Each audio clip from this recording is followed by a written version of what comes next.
So obviously the closer we get to Halloween, the more we see large bags of sweet candy treats in stores everywhere. This year we're trying to bring a healthy twist to the Halloween season. We're going to give you some options here.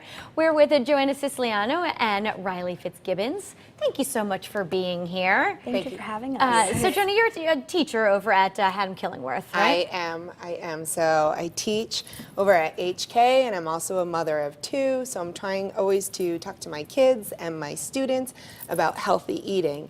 And of course, everything in moderation. So you are going to grab the candy and things like that, but try not to overdo it. That makes sense. And Reilly, you're in Mrs. Siciliano's classes? Yeah, I'm in her Culinary Arts Advanced International class. So we just got out of our Mexico unit, and we made chips and salsa. How fun. Really Did she do the sushi yet with you? Oh, not yet. Oh, that's Not fun. yet. We did it on the show. Yes, we haven't hit Japan yet, but we will. We will be doing it. That's great. All right, so we're eating healthy today. You mentioned it was clean at the beginning of the show. Yes. Why don't you define that kind of for our viewers? Okay, so clean eating is a term that we're hearing a lot. In fact, I'm in a clean eating challenge right now at my gym.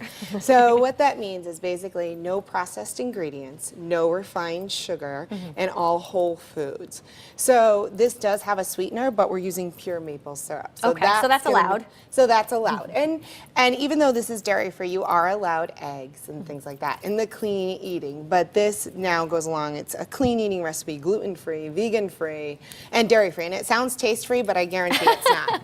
They're pretty good, right? You said that earlier. Really yes. All right, well, let's get going. Show me how to do it. So, and it's pretty easy. So what we're going to use for our flours, we're going to use almond meal. Now, is that readily available? Yes, and actually you can get it Stop and Shop, you can get it at Ocean State. Oh, wow, okay. Yeah, so you use almond meal, 2 cups of almond meal.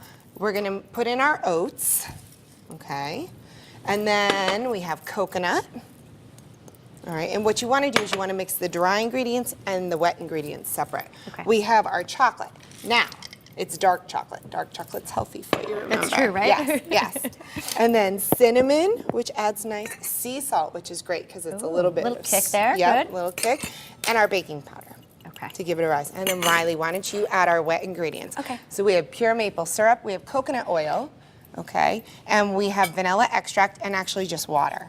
Now, when I see coconut oil in the store, it's kind of like condensed? Yes, Or exactly, it is, and I'm glad you brought that up. When you're using it in this recipe, you want to melt it. Oh, is that what you do with it? That's easy. It is. It's like a solid Congealed, form. that's the word I was looking for. Okay. Yes, so it's a solid form, so all you want to do is you want to melt it in the microwave, and then you add it too. So you mix all your wet ingredients. Okay. And then you slowly add your wet to your dry. Got it. Now, this is going to be really, really liquidy when you mix it.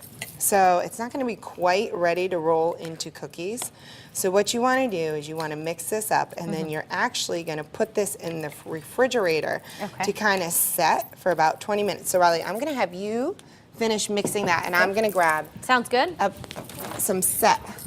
Reilly, you are a senior, is that right? Yeah, I'm a senior. And you're this also year. pretty active in the TV station at your school. That's what I really like doing, editing and filming. It's my kind of thing. That's great. You hope to do that in college, after college? I hope to study either like communications or a journalism type field in school, so when I graduate I can Very pursue good. that. Better watch out for my job, huh? All right, so that did get harder. Right, You pulled so it out here. you can see that it's really liquidy right now, and if you tried to roll it into a cookie, It would be might, very messy, it wouldn't would just blob out. So then you put it in the fridge, Okay. and you take that out, and that's our salad. And then what we want to do with that, and actually I put a spoon in for everyone. I noticed. I pulled one out here. That's right. So you just take about a teaspoonful, okay, and you just want to roll it into a ball. Okay. And place it on the cookie sheet, and you want to just give it a little press. It's not going to really spread that much. Okay. So Reilly, you can grab a couple too. This is if pretty you want. easy. So this is easy, yeah, it really is. And even if you want to make it ahead, like I made this dough a couple days ahead, it will sit in the fridge, which is nice. Yours seem to look better than mine do. Mine are kind of big, but yours is small. Oh. That's okay. That's all right. So then what you want to do is you want to roll them into balls, and then what we're going to do is we're going to place them in the oven after you would fill the cookie sheet. Okay. And it would take about 15 minutes in the oven. Pretty easy though, and then you have the finished product. And then right you have there. the finished product right there until they're It's kind golden of like a brown. guilt-free dessert, right? It is. It's not bad. And So good. with everything, like I said, moderation. Yeah. I mean, even though it's guilt-free, it doesn't have the sugar and things like that. You wouldn't want to eat a dozen of them at a I get time. it. Let's talk about these fun little bananas and pumpkins here. Oh yeah, so here are our ghost bananas and our They tangerine are pumpkins. adorable. Aren't they? So to make the tangerine pumpkins, all you got to do is peel your tangerine, Right. and then you take a little bit of nub of celery and stick it right in the middle there. That's the perfect stem. And what are the eyeballs on the bananas? Oh, on the bananas, you have mini chocolate chips for the eyes. Stick them right in there, and then for the mouth, it's just one big chocolate chip. I love that. Another great recipe. Ladies, thanks for being here. We're going to try these at the end of the show. Thanks so much for Thank having you. us. All right.